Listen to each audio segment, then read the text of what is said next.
예, 오늘 말씀은 창세기 23장 1절로 20절 말씀을 통해서 나는 나그네입니다 라는 제목을 가지고 말씀을 살펴보도록 하겠습니다. 저희가 지금 공부하고 있는 23장, 이거는 이제 아브라함의 인생이 지금 마지막 종착역으로 달려가는 내용입니다. 하나님께서 아브라함을 부르시고 언약을 세워주시고 그의 일생 동안 여러 가지 시험을 통해서 아브라함을 인도하시고 믿음을 키워오셨습니다. 그 가운데서 하나님께서 언약이 성취될 수 있도록 보호해 주시는 섭리를 해오셨는데 이제 마지막으로 이제 아브라함이 믿음으로 살아가는, 행동의 주체를 아브라함으로 보면 아브라함이 믿음으로 살아가는 모습입니다. 하지만 하나님을 중심으로 생각하면 믿음으로 살아가게 하시는 하나님이 나타나 있습니다. 그래서 지금 23장 1절부터 이제 25장 11절까지 내용은 믿음으로 사는 아브라함의 모습을 보여주고 있습니다. 믿음으로 사는 아브라함.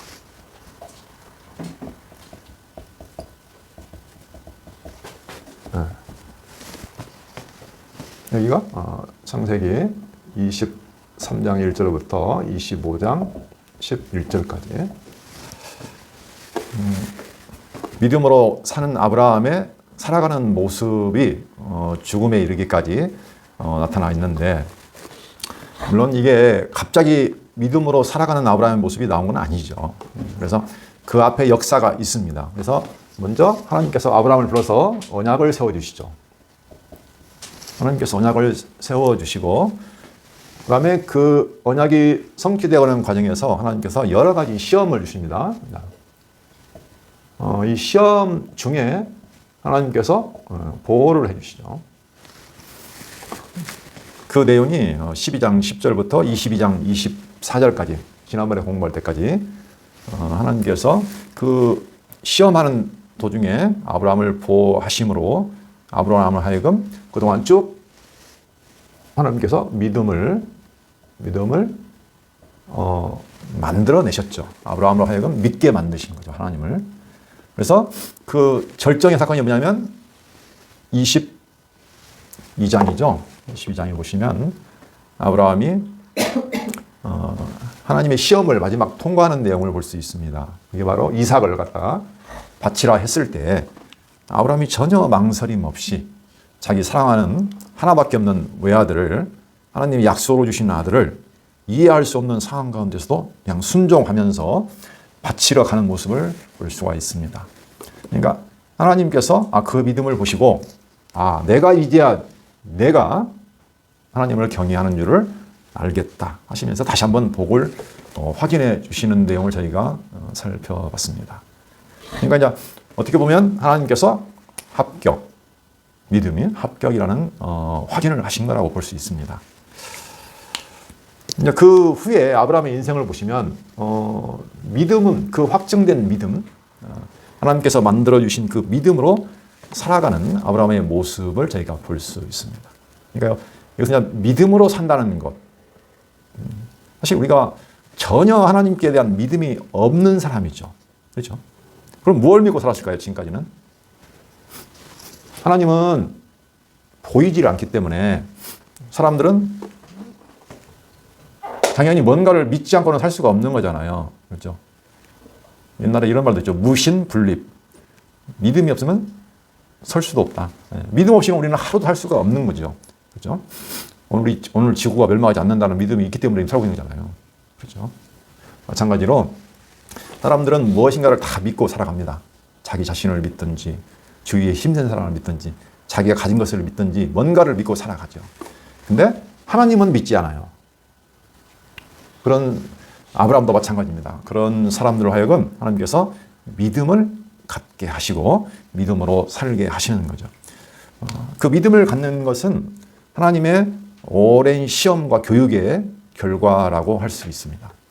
여러 가지 어려운 환경 가운데서도 하나님께서 언약을 세워주신 대로 그를 보호하시고 언약대로 이루어주시고, 그러한 증거가 없으면 믿음이란 성장할 수가 없는 거죠. 그러니까 하나님이 약속하시고 약속을 이루어신다는 그 증거, 그 증거들을 우리는 삶을 통해서 날마다 증거들을 확인하는 겁니다. 그렇죠? 그리고 어느 순간에 이제는 하나님은 반드시 약속을 이루시는구나. 그렇게 되는 거죠. 그 하나님을 믿게 되는 거죠. 사실은 그 약속과 성취는 하나님을 우리에게 알려주는 하나의 방법이고, 진짜 우리가 믿는 대상은 하나님이시죠. 하나님이 어떤 분이신가? 그분이 살아계시는가? 그분이 하신 약속을 지키시는가? 이제 그 후로는 하나님의 약속이 어떻게 이루어질 것인가? 그 약속을 이제는 바라보는 삶. 이게 바로 믿음으로 사는 삶입니다. 그래서 마지막 시험 때 아브라함이 내가 이삭을 죽이더라도 하나님께서 다시 살릴 것이다. 하나님이 아니면 재물을 미리 예비하실 거다. 라는 믿음을 가지고 있었죠.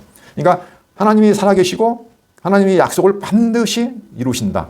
하나님이 이삭을 통해서 내시가 번성한다고 했는데 그 약속이 이루어지지 않을 일이 없다.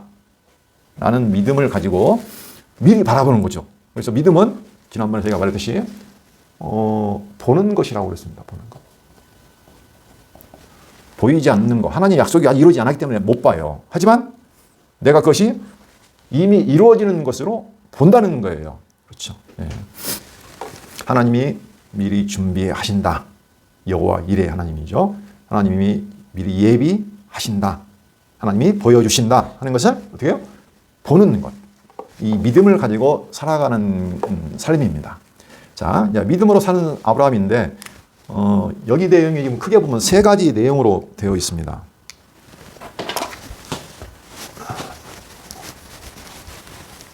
자, 믿음으로 사는 아브라함의 마지막 삶의 모습이 25장 11절까지 나와 있는데 크게 보면 여기가 세 가지 내용으로 되어 있습니다.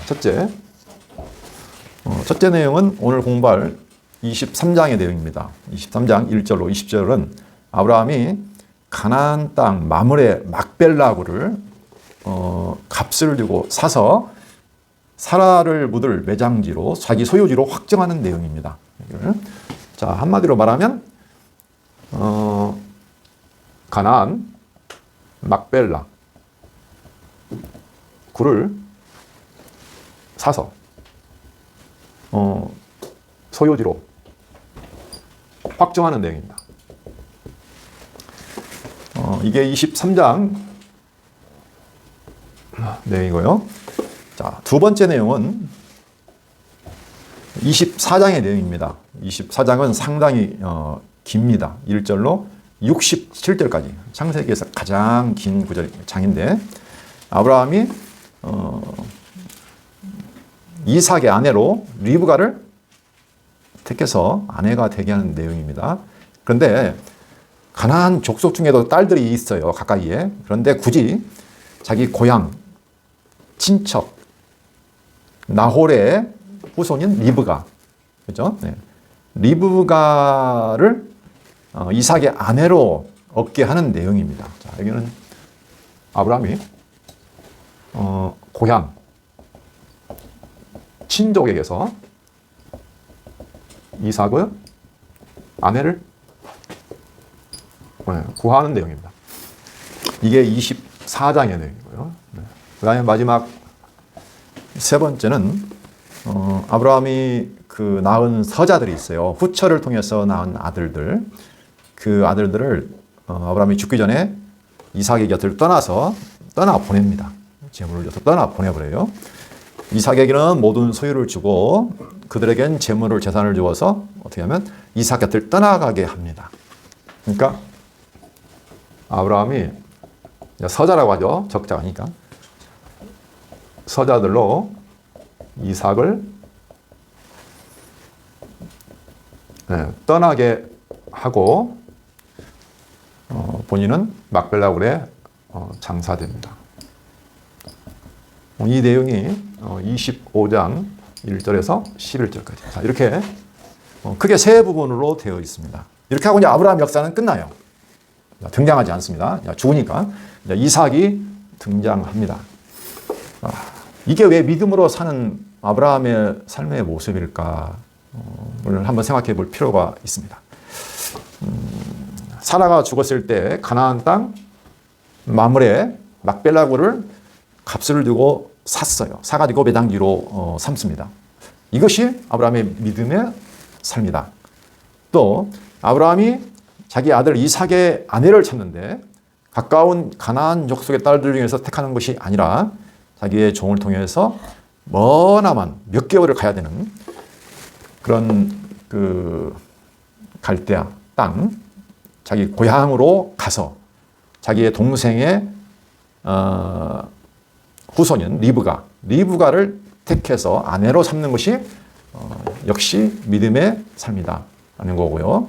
세 번째, 아브라함이 죽기 전에 자기가 낳은 그 후처를 통해 낳은 아들들을 어떻게 하냐면 다 이삭의 곁에서 내어 보냅니다. 같이 살지 못하게 해요. 쫓아보내고 이삭에게 모든 소유를 주고 자기는 이제 죽어서 막벨라굴의 장사가 됩니다. 그냥 가만 보면 뭐 이게 특별한 것은 아닌 것 같지만 사실 그 내면을 뜯어보면 사실은 이게 다 믿음의 근거에서 나온 행위라고 볼 수 있습니다. 일단은 오늘은 첫 번째 부분 아브라함이 막벨라굴을 사가지고 소유지로 확장한 내용을 한번 살펴보면서 아브라함의 믿음, 무엇을 바라보는 믿음으로 살았기 때문에 이런 행동을 했을까를 한번 살펴보도록 하겠습니다. 본문을 한번 읽어보면서 보도록 하겠습니다. 자, 사라가 127세를 살았으니 이것이 곧 사라가 누린 횟수라 그랬습니다. 사라가 이제 127세를 살고 이제 죽습니다. 사라가 가나안 땅 헤브론 곧 기럇 아르바에서 죽음에 아브라함이 들어가서 사라를 위하여 슬퍼하며 애통하다가 그 시신 앞에서 일어나 나가서 헷 족속에게 말하여 이르되 나는 당신들 중에 나그네요 거류한 자이니 당신들 중에서 내게 매장할 소유지를 주어 내가 나의 죽은 자를 내 앞에서 내어다가 장사하게 하시오. 이렇게 헷 족속에게 지금 요청을 합니다. 사람들은 살다가 당연히 죽죠. 그렇죠? 사라는 127대를 살았습니다. 우리가 사라의 죽는 모습, 어떻게 인생 우리로 생각하면 슬픈 일이죠. 죽음이. 사라는 꼭 이때 죽었어야 되나? 아브라함은 무려 175세까지 살았는데 사라는 겨우 127세밖에 못 살았어요.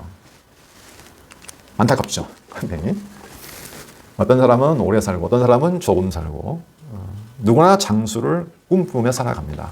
그러나 내 마음대로 되는 건 아니죠.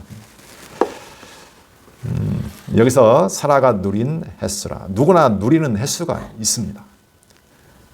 이게 내 마음대로 되는 게 아니고 우리가 사는 것이 삶을 보면요. 내가 살아가는 것 같지만 내 삶인 것 같지만 사실은 내 삶의 역사가 아니라고 생각합니다. 사람들은 내가 나를 위해 산다고 생각하지만 사실은 이 땅에 살아가는 모든 사람의 삶의 역사는 하나님이 역사하시는 거죠. 하나님의 역사입니다. 하나님의 삶. 나를 위해서 내가 사는 것 같지만 이 모든 역사는 하나님을 위해서 하나님이 살게 하시는 거예요. 그렇죠? 그래서 하나님의 뜻이 딱 성취되면 네가 이 땅에서 살아가야 할 내가 정한 뜻이 이루어지면 어떻게 돼요? 끝나는 거죠. 사라지는 거죠. 우리가 이제 무대에서 어떤 배우가 등장해서 뭔가 연기를 하고 역할을 하고 살잖아요. 근데 감독이 어떤 정한 뜻을 다 이루면 어떻게 됩니까? 내려가요. 사라져요. 어느 순간에. 죽거나 사라지거나 안 보이게 되는 거죠.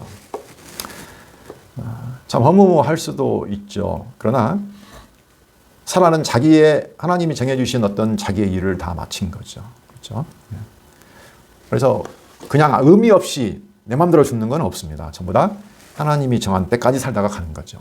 그래서 사실 하나님의 뜻이 다 이루어지면 더 이상 살아갈 이유도 사실은 없는 겁니다. 그렇죠? 하나님의 뜻, 하나님의 정한 뜻이 이루어지면 우리는 더 이상 이 땅에 할 일이 없어요. 그렇죠? 우리 날마다 일하잖아요. 일하고 이런데 계속 살아가는 게 뭔 의미가 있어요? 의미가 있을 때 의미가 있는 거죠. 하나님께서 우리를 땅에 두신 것은 하나님의 뜻을 이루고 하나님의 정한 뜻을 이룰 뿐만 아니라 우리로 하여금 딱 한 가지, 하나님을 알고 믿게 하는 것이 하나님의 일이라고 했죠. 예수님께서 하신 말씀이 있죠. 우리가 어떻게 해야 하나님의 일을 합니까? 하나님과 그의 보내신 자 예수 그리스도를 아는 것이 하나님의 일이다. 그렇죠? 예. 그래요. 그거 끝나면 어디로 가야 됩니까? 이제 가야죠. 계속 살아요. 끝까지. 아니잖아요. 쉬어야 돼요, 이제. 왜냐하면 이 땅에 사람이 힘들잖아요. 수고와 한숨뿐이라고. 어디 시편에 본가 나와 있던데. 예, 쉬어야죠. 근데 할 일 다 마쳤으면 쉬어야 됩니다. 그래서 우리가 이 땅에서 하나님이 주신 일을 하다가 하나님을 알고 믿고 하나님 발견하면 이제는 이 땅은 피곤하잖아요. 그러니까 진짜 가야 할 곳 어디로? 본향으로. 그렇죠. 오늘 중요한 말입니다. 본향으로. 본향으로 가야 돼요. 쉬어야죠. 그렇죠. 예. 계속 일만 할 수 없잖아요. 쉬러 가는 거예요. 그러니까 죽음은 너무나 그렇게 안타까울 필요는 없다는 거죠. 예. 자, 오늘 그 얘기를 하려고 하는 것은 아니니까. 사라가 이제 죽으니까 아브라함이 이제 굉장히 슬퍼하고 애통합니다. 그래도 사랑하는 사람이었으니까 오랜 생을 같이 살았으니까 슬퍼하며 애통하다가 이제 일어납니다. 그래도 일어나서 헷 족속에게 내가 지금 사라를 매장할 소유지를 찾고 있으니까 나에게 소유지를 주라. 이렇게 요청을 하죠. 자, 헷 족속이 아브라함에게 5절 헷 족속이 아브라함에게 대답하여 이르되 내 주여 들으소서 당신은 우리 가운데 있는 하나님이 세우신 지도자이시니 우리 묘실 중에서 좋은 것을 택하여 당신의 죽은 자를 장사하소서. 우리 중에서 자기 묘실에 당신의 죽은 자 장사함을 금할 자가 없으리다. 헷 족속의 반응은 굉장히 긍정적이에요. 그렇죠? 원래는 그 이방인들에게 쉽게 본토인들이 땅을 이렇게 내주지 않습니다. 별로 좋아하지 않아요. 그렇죠? 저희도 그렇잖아요. 제주도를 지금 막 중국 사람들이 막 땅을 사고 있다는 말이 있는데 듣기에 별로 좋은 소식은 아니잖아요. 그렇죠? 그래도 지금은 개방돼서 그러지만 예전 같으면 더 심할 거예요, 아마 그게. 근데 아브라함은 그 당시에 그 헷 족속 가운데서 살고 있었지만 그가 상당한 인정받는 사람이었다는 것을 저희가 알 수가 있습니다. 왜냐하면 사람들이 뭐라고 하냐면 내 주여 들으소서 당신은 우리 가운데 있는 하나님이 세우신 지도자이시니 좋은데 장사함을 금할 사람이 없습니다. 이렇게 말하잖아요. 물론 아비멜렉도 그 전에 아브라함과 화평의 조약을 맺으러 올 때 보니까 야 범사의 하나님이 너와 함께 계시는 걸 내가 본다. 그러죠? 그런 고백을 하잖아요. 마찬가지겠죠. 여기 있는 사는 헷 족속도 마찬가지로 아브라함과 같이 살아가면서 이 사람은 하나님이 정말로 복 주신 사람이네. 여기 하나님이 세우신 지도자이시니 이 표현이 나와 있는데 이게 이제 영어 성경으로 보면 God's chosen one. 하나님이 선택한 사람. 하나님이 택한 사람. 이런 말도 있고요. 아니면 Prince of God 해서 프린스가 왕자잖아요. 보통 왕자. 그죠? 하나님의 왕자. 아니면 mighty prince 해가지고 강력한 프린스. 그러니까 왕자란만 뜻만 게 아니라 어떤 작은 왕국의 어떤 군주를 프린스라고 하거든요. 왕자라는 뜻만 있는 게 아니고. 그러니까 굉장히 어떤 그 군주, 하나님이 선택하고 세운 강력한 군주로 알고 있다는 거죠. 그러니까 상당한 영향력을 가지고 있었다는 것을 저희가 알 수가 있습니다. 아브라함이. 그래서 누구도 그렇게 싫어하지 않아요. 예. 이방인이지만. 그렇죠? 예.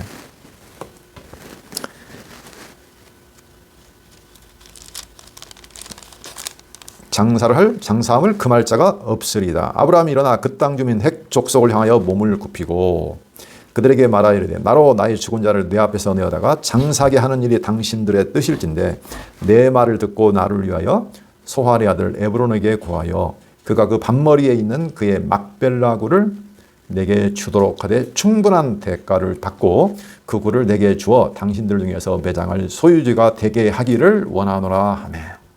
말이 상당히 긴데 한마디로 말하면 당신들이 이렇게 좋아한다면 싫어하지 않는다면 그 막벨라 굴을 내게 돈을 받고 내 소유지로 삼게 해달라 이렇게 말하는 내용이죠. 아브라함은 여기서 뭐라고 했냐면 대가를 받아라. 네, 대가를 받고 내 소유지로 삼게 하라 이렇게 말하죠. 그런데 이 사람들은 그렇게 말하지 않아요. 그냥 당신이 장사한다고 하면 아무도 반대할 사람 없고 내줄 겁니다. 이렇게 말하죠. 그렇죠? 자, 에브론 그 소유자, 땅의 소유자인 에브론의 말을 들어보면 10절. 에브론이 헷 족속 중에 앉아 있더니 그가 헷 족속 곧 성문에 들어온 모든 자가 듣는 데서 아브라함에게 대답하여 이르되. 여기서 보면 헷 족속 곧 성문에 들어온 모든 자가 듣는 데서. 지금 그동 성문에서 어떤 일이 이루어지죠? 그렇죠? 옛날 그 성문 위에서 뭔가 하는 일은 약간 어떤 공적인 어떤 결정, 어떤 그렇죠? 증인들의 역할을 하는 거예요. 여기서. 근데 여기 보니까 모든 자가 듣는 데서. 혼자 들으면 나중에 어떻게 일이 바뀌었을 때 증거가 잘 안 되잖아요. 그런데 모든 사람이 듣는 데서 말을 하는 겁니다. 내 주여 그리 마시고 내 말을 들으소서. 내가 그 밭을 당신에게 드리고 그 속의 굴도 내가 당신에게 드리되 내가 내 동족 앞에서 당신에게 드리오니 당신의 죽은 자를 장사하소서. 에브론도 싫다는 말을 안 해요. 그렇죠? 여기서 보면 아브라함은 사실 반머리, 끄트머리에 있는 작은 굴 하나를 원했어요. 소위 그 매장지로. 근데 에브론은 오히려 그 굴이 속해 있는 굴을 품고 있는 밭까지 드리고 내가 굴도 당신에게 드리겠습니다. 그것도 어디 앞에서요? 내가 내 동족 앞에서 당신에게. 그러니까 죽은 자를 장사하라는 거죠. 근데 돈을 달란 말도 안 해요. 거저 줄 테니까 장사라는 거예요. 그런데 아브라함은 또 계속 뭔가를 주장합니다. 12절. 아브라함이 이에 그 땅의 백성 앞에서 몸을 굽히고 그 땅의 백성이 듣는 데서 에브론에게 말하 이르되 당신이 합당히 여기면 청하건대 내 말을 들으시오. 내가 그 값을 당신에게 주리니 당신은 내게서 받으시오. 계속 밭값을 준다고 하죠. 밭값을 줄 테니까 받아요. 이렇게. 그 사람들은 그냥 매장하세요. 아무 데나 좋은 데 많으니까. 내가 거저 줄 테니까. 이렇게 말하잖아요. 에브론이 아브라함에게 대답하여 이르되 내 주여 내 말을 들으소서. 땅값은 은 400세겔이나 그것이 나와 당신 사이에 무슨 문제가 되리까? 당신의 죽은 자를 장사하소서.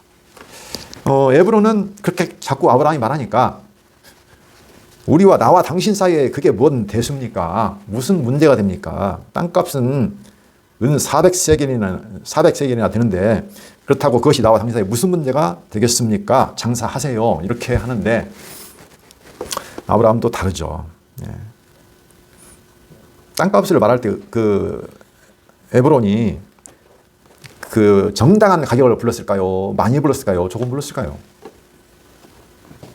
자기 호의를 지금 말하는 거죠. 호의를 말하는데 내가 당신에게 호의를 베풀겠습니다. 지금 그런 거잖아요. 그렇죠? 이 논이 한 200만 원 하는데 내가 호의를 베풀겠습니다 하는 것보다는 이 논이 한 3천만 원 되는데 제가 호의를 베풀겠습니다. 어느 것이 좋게 보여요?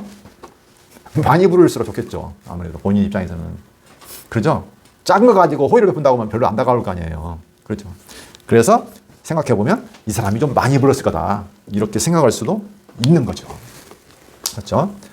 자, 하여간 밭값, 굴값에서 합쳐서 지금 400세겔이라고 말을 했습니다. 그 400세겔을 보시면 이 400세겔은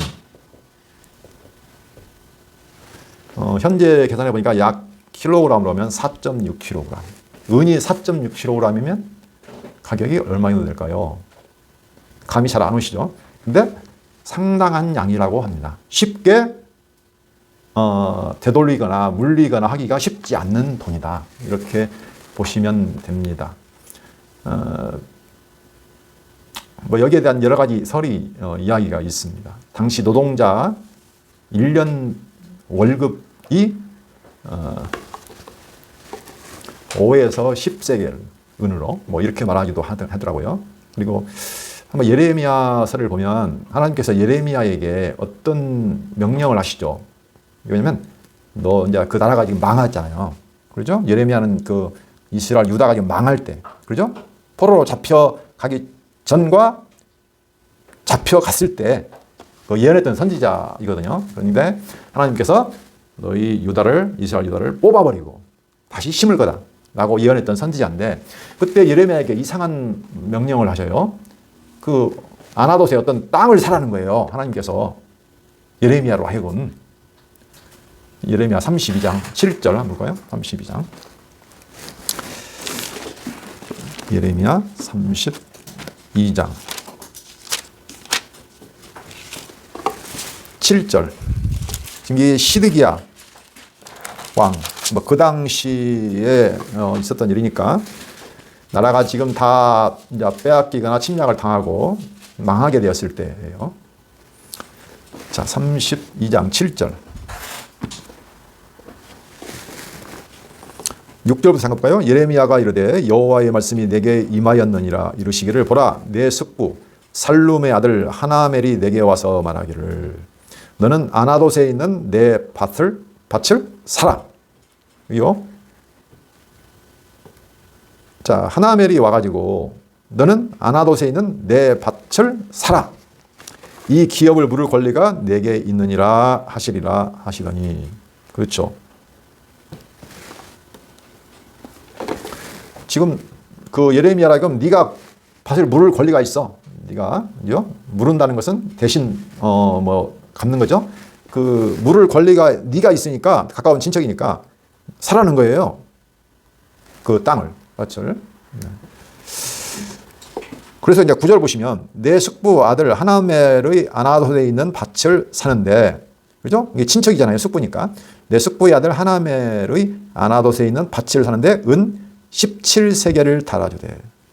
자, 여기도 밭을 사고 거기도 밭을 샀는데 얼마 샀어요? 17세겔 샀어요. 그러면 400세겔이면 상당한 밭이죠. 그렇죠. 숙부의 뭐 밭이라고 작겠어요? 지금 매장지로 쓰는 밭 사는 것도 400세겔을 줬는데 그 숙부의 밭 사는데 숙부도 뭐 상당할 거 아니에요. 밭만 상당 모르지 말고. 어쨌든 간에 400세겔이면 장난 아닌 거예요, 이게. 그렇죠. 가격으로 보면. 그렇죠? 그렇게 사라고 했는데, 자, 25절을 한번 볼까요? 좀 더 보겠습니다. 주 여호와여, 주께서 내게 은으로 밭을 사며 증인을 세우라 하셨으나 이 성은 갈대아인의 손에 넘기신 바 되었네. 이상해요, 이 명령이 좀. 분명히 하나님께서 나에게 은으로 17세겔을 주고 이게 밭을 사서 증인을 세우라고 했어요. 확실하게 증거를. 근데 아니 이 성이 지금 이미 갈대아인의 손에 넘어갔다는 거예요. 이건 이상하죠? 이미 지금 대적이 와가지고 바벨론이 와가지고 성이 넘어가 버렸다니까요. 근데 이 성을 사서 못 오게 해요. 근데 사라고 하는 거예요. 이상하죠? 그 다음에 또 볼까요? 37절. 다 읽어보면 좋겠지만 시간이 없으니까 37절. 근데 이제 그 이유가 있습니다. 다시 뒤에 보면 37절. 보라, 내가 노여움과 분함과 큰 분노로 그들을 쫓아보내었던 모든 지방에서 그들을 모아들여 이곳으로 돌아오게 하여 안전히 살게 할 것이라. 그들은 내 백성이 되겠고 나는 그들의 하나님이 될 것이며. 그러니까 지금 내가 너희들을 이스라엘 백성들을 범죄로 하나님과 쫓아내서 바벨론 손에 내가 넘기지만, 그죠? 내가 장차 어떻게 하면 다시 그들을 모아들여서 이곳으로 돌아오게 하여서 안전히 살게 할 것이니까 내가 그 증거로 지금 증표로 너 이 땅을 지금 사라는 거예요. 네가 다시 여와 살게 되니까 이 땅을 사라. 지금 그런 의미죠, 이게. 그렇죠? 자, 좀 더 볼까요? 41절. 내가 기쁨으로 그들에게 복을 주되 분명히 나의 마음과 정성을 다하여 그들을 이 땅에 심으리라. 그러니까 하나님께서 내가 너희를 지금 뽑아버리지만 다시 심을 거야. 그 확증으로서 예레미야로 하여금 너 이미 지금 다른 대적이 차지해버렸던 그 망해버린 땅을 사라는 거예요. 왜? 다시 돌아오니까. 그 땅 너희 거니까. 지금 그런 의미라는 거죠. 여기하고 지금 이게 좀 뭔가 비슷하지 않아요? 오늘 아브라함이 그 땅을 사는 거예요. 왜? 왜 살까요? 보니까 400세겔이 작은 돈이 아니에요. 똑같은 밭을 사는데 아마 제가 볼 때는 이 숙부의 아들의 땅도 만만치 않을 거예요. 넓이로 보면. 그렇죠.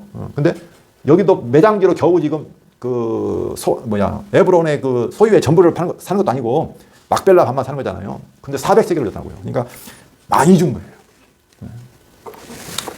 그렇게 해서, 그리고 나그네잖아요. 아브라함은 나그네. 아니 나그네가 그 땅에 지금 사는 것도 아니고 잠깐 우거하는 자라고 거래하는 자라고 했는데, 아니 땅이 뭔 필요가 있어요. 그렇죠? 땅을 산다는 건 내가 산다는 거기 살기 위해서 땅을 사는 거잖아요. 쉽게 말하면 돈 주고. 그렇죠? 그러니까 나그네나 뭐 잠깐 있는 사람은 굳이 땅을 빌렸으면 빌렸지 살 필요는 없는 거죠. 근데 기어코 아브라함은 이걸 돈 주고 사겠다는 거예요. 가격을 주고 또 특히.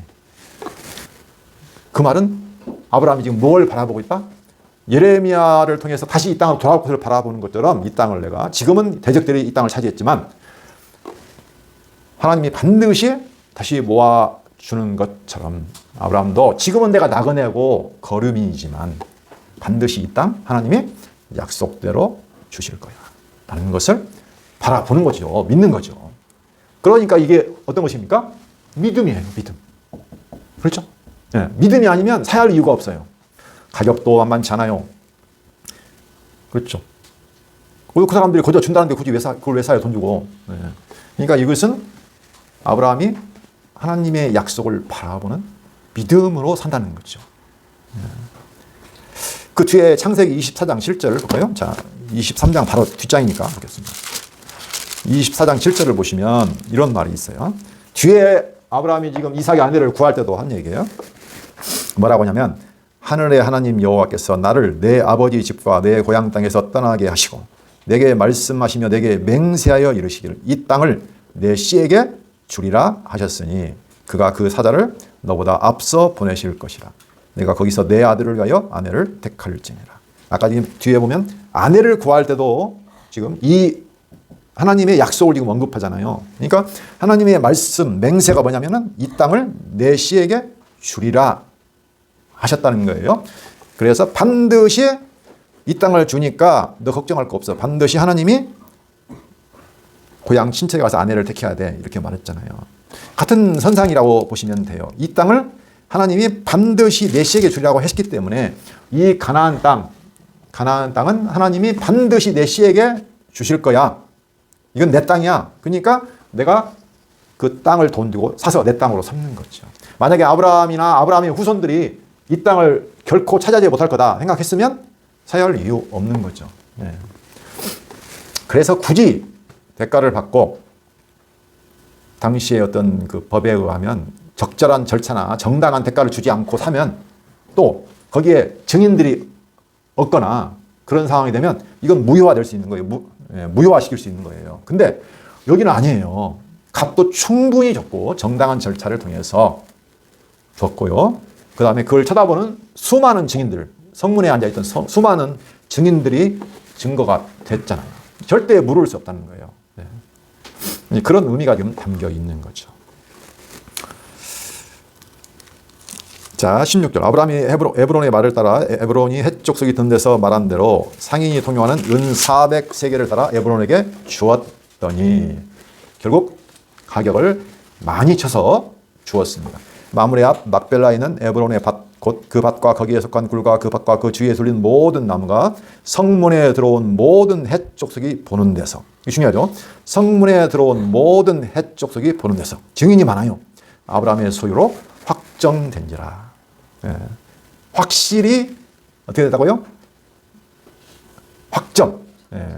변할 수 없는 것으로 정해졌다는 거예요. 확정된지라. 그 후에 아브라함이 그 아내 사라를 가나안 땅 마므레 앞 막벨라 밭 굴에 장사하였다. 마므레는 곧 헤브론이라. 이와 같이 그 밭과 거기에 속한 굴이 헷 족속으로부터 아브라함이 매장을 소유지로 확정되었더라. 이렇게 해서 그 헷 족속의 땅 에브론의 그 막벨라 밭과 굴이 아브라함의 소유지로 확정되었습니다. 가격을 충분히 주고 적법한 절차에 따라서 아브라함의 땅으로. 그렇죠? 자, 아브라함은 분명히 나그네였습니다. 나그네. 거기 보면 나그네란 표현 있죠. 나그네 4절. 나는 당신들 중에 나그네요 거류하는 자이니. 자, 그의 신분은 나그네였어요. 여기서 뭐 나그네라는 단어를 보면 외국인 또는 이방인, 그렇죠? 외국인, 나그네, 외국인 또는 이방인 이런 표현이에요. 그 다음에 거류하는 자는 아웃사이더, 외부인. 그 다음에 일시체류자, 소저너라고 하는데 일시체류자. 잠깐 체류하고 있는 거예요. 우리가 뭐 영화도 봤죠. 에일리언. 외계인. 외국인 체류자. 외국인 체류자. 아니 뭐 외계인이에요. 자, 에일리언. 이게 아브라함의 이 땅의 삶의 모습이죠. 그렇죠. 네. 근데 이게 진정한 믿음의 사람, 하나님의 백성의 정체성이라는 거죠. 네. 이게 우리 성도의 정체성이기도 하죠. 네. 그런데 또 한 가지가 있어요. 뭐라는 거예요? 아니 돈을 주고 그 땅을 사는 거예요. 땅을 사는 모습. 그래서 땅 주인이 되는 거예요. 근데 아브라함은 뭘로요? 믿음으로 그 땅을 사서 이게 내 땅이야 라고 확정을 하고 살아가는 사람이잖아요. 이게 우리 삶의 모습하고 너무나 똑같다는 거예요. 아브라함의 삶이나 이스라엘 백성의 삶이나 또는 우리 성도 교회의 삶이나 똑같다는 거예요. 우리는 이 땅에서 나그네로 살지만, 그렇죠? 이방인이고 외국인이고 임시 체류자지만, 그러나 영원한 하나님이 약속한 땅, 그 땅을 내가 미리 보는 거예요. 믿음은 미리 보는 거라고 했잖아요. 하나님이 미리 준비하셨어. 여호와 이래. 하나님께서 미리 준비하셨어. 그 땅을. 그걸 바라보고 보는 거예요. 보고 사는 거. 그렇죠? 그러니까 진짜 우리가 바라봐야 할 것은 그 땅이죠. 그렇죠? 네. 그 땅을 사고 하니까 여기가 목적이 아니에요. 여기는 뭐 하는 곳이에요? 배우는 곳. 네. 하나님 배우는 곳. 그것 딱 끝나면 이제 가는 거예요. 본향으로. 진정한 본향으로. 그래서 아브라함은 사실은요, 그 땅, 가나안 땅을 소망하기도 했죠. 자기는 어찌도 못했지만. 그렇지만 그는 오히려 그 가나안 땅보다 더 영원한 본향을 제가 소망했다는 걸 알 수 있어요. 그러나 가나안 땅은 하나님이 증표로, 약속이 확실히 주신다는 증거로 바라보는 것이고, 진짜 아브라함이 바라보는 땅은 따로 있었어요. 그게 뭐냐면 하늘에 예비하신 영원한 하늘의 본향을 바라보며 살아갔다는 거죠. 그게 바로 우리 성도의 나그네 삶이라는 거죠. 그래서 아브라함만 그런 게 아니에요. 아브라함과 이삭과 리브가, 야곱과 레아가 이 막벨라 고리에 똑같이 그 믿음을 가지고 죽었어요. 거기 장사됐어요. 나중에 요셉을 보시면 요셉도 애굽에 가서 죽었잖아요. 근데 요셉이 뭐라고 해요? 나 죽거든. 네, 반드시 내 뼈를 가지고 고향 땅으로, 가나안 땅으로 가서 묻어라 했어요. 실제로 보니까 출애굽기 13장 9절 보면 모세가 요셉의 뼈를 추려요. 챙겨갔어요. 가나안 땅으로. 나왔어요.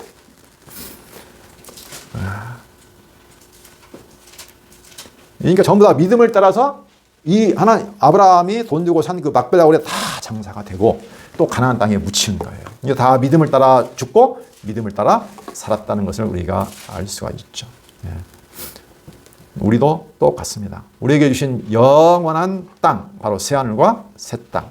그게 우리가 바라봐야 할 진정한 본향이고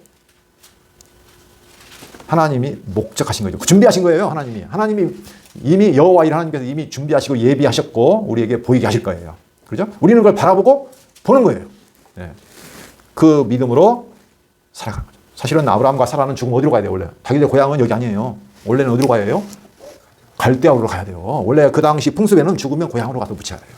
근데 그들은 고향이 거기가 아니고 진정한 본향이 있다는 것을 알고 있었던 거죠. 자, 계시록 21장 1절로 8절 읽어보도록 하겠습니다. 자, 21장 1절. 또 내가 새 하늘과 새 땅을 보니 처음 하늘과 처음 땅이 없어졌고 바다도 다시 있지 않더라. 또 내가 보매, 자, 거룩한 성 새 예루살렘이 하나님께로부터 하늘에서 내려오니 그 준비한 것이 신부가 남편을 위하여 단장한 것 같더라. 내가 들으니 보좌에서 큰 음성이 나서 이르되 보라, 하나님의 장막이 사람들과 함께 있으며 하나님이 그들과 함께 계시리니 그들은 하나님의 백성이 되고 하나님은 친히 그들과 함께 계셔서 모든 눈물을 그 눈에서 닦아주시니 다시는 사망이 없고 애통하는 것이나 곡하는 것이나 아픈 것이 다시 있지 아니하리니 처음 것들이 다 지나갔음이로라. 보좌에 앉으신 이가 이르시되 보라 내가 만물을 새롭게 하노라 하시고 또 이르시되 이 말은 신실하고 참되니 기록하라 하시고 또 내게 말씀하시되 이루었도다. 나는 알파와 오메가요 처음과 마지막이라. 내가 생명수 샘물을 목마른 자에게 값없이 주리니 이기는 자는 이것들을 상속으로 받으리라. 나는 그의 하나님이 되고 그는 내 아들이 되리라. 이렇게 말씀하셨죠. 하나님이 약속하신 새 하늘과 새 땅, 처음 땅과 처음 하늘, 이전 하늘과 이전 땅이 아니고 이제는 마지막이에요.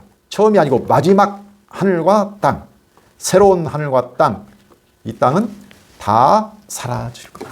네. 그것을 보여주시고 있습니다. 자, 기도하고 마치도록 하겠습니다. 살아계신 하나님 아버지 감사합니다. 우리가 이 땅을 살아가면서 아브라함이 막벨라굴을 믿음으로 사고 영원한 본향을 소망하며 산 것처럼 저희들도 나그네로서 임시차류자로서 외국인으로서 이 땅을 살아갑니다. 그러나 우리의 본향이 하나님이 예비하신 본향이 하나님이 보여주실 본향이 있다는 것을 저희로 하여금 알게 하여 주시고 이 땅에서 하나님 배우며 믿음을 간직하고 소망 가운데 살아갈 수 있는 저희에게 인도하여 주시옵소서. 예수 그리스도 이름으로 기도합니다. 아멘.